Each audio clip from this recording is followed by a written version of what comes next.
कि तेलंगाना सरकार को कौन चला रहा है। तेलंगाना की प्रगति को दो फैमिली रन पार्टीज ने रोक के रखा है।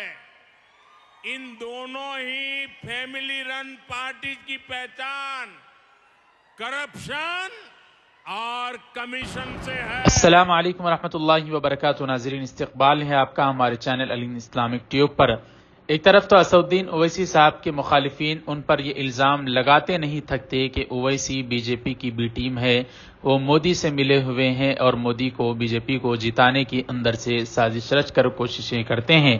तो दूसरी तरफ कल तेलंगाना में आए हुए भारत के वजीर आजम बीजेपी के एक बहुत बड़े नेता नरेंद्र मोदी ने एक बड़ा बयान दिया है। उन्होंने कहा कि असदुद्दीन ओवैसी दरअसल तेलंगाना की जो सरकार है, वो कार की जो स्टीयरिंग है वो ओवैसी साहब के हाथ में है और दरअसल तो नाम दिखलावा केसीआर का है, लेकिन सरकार चला रहे हैं असदुद्दीन ओवैसी। इस तरह से मोदी ने खुद ओवैसी साहब के खिलाफ इस तरह का बयान दिया है। क्या कहा है महबूब नगर में तेलंगाना में आए हुए मोदी ने, आप हजरात बयान मुलाहिजा फरमाएं। इस पर आप क्या कहना चाहते हैं कमेंट करके हमें जरूर बताएं। वीडियो लाइक कर दें, शेयर करें, चैनल को सब्सक्राइब कर दें। जज़ाकुमुल्लाह।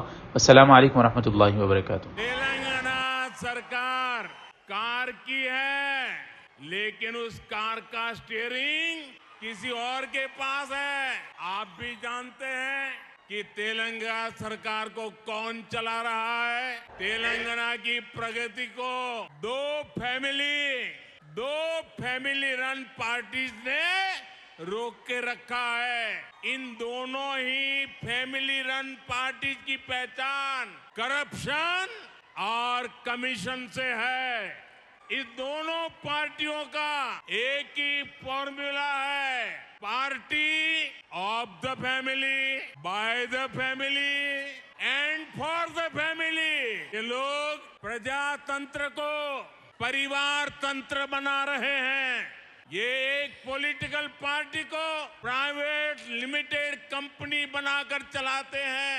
इस प्राइवेट लिमिटेड कंपनी में प्रेसिडेंट भी परिवार का, सीईओ भी परिवार का, डायरेक्टर भी परिवार का, ट्रेजरर भी परिवार का, जनरल मैनेजर भी परिवार का, चीफ मैनेजर भी परिवार का, मैनेजर भी परिवार का होता है। हाँ, सपोर्ट स्टाफ के लिए कुछ बाहरी लोगों को दिखावे के लिए जरूर रख लिया जाता है। यानी हर बड़े पद पर या तो परिवार के लोग खुद बैठते हैं या फिर अपने करीबी को ही बिठाते हैं। पार्टी का कोई भी फैसला इनकी मर्जी के बिना नहीं हो सकता। परिवारवादी पार्टियां अपने परिवार का ही भला करने में जुटी है, लेकिन भाजपा को देश के सामान्य नागरिक के परिवार की चिंता है। हमारा फोकस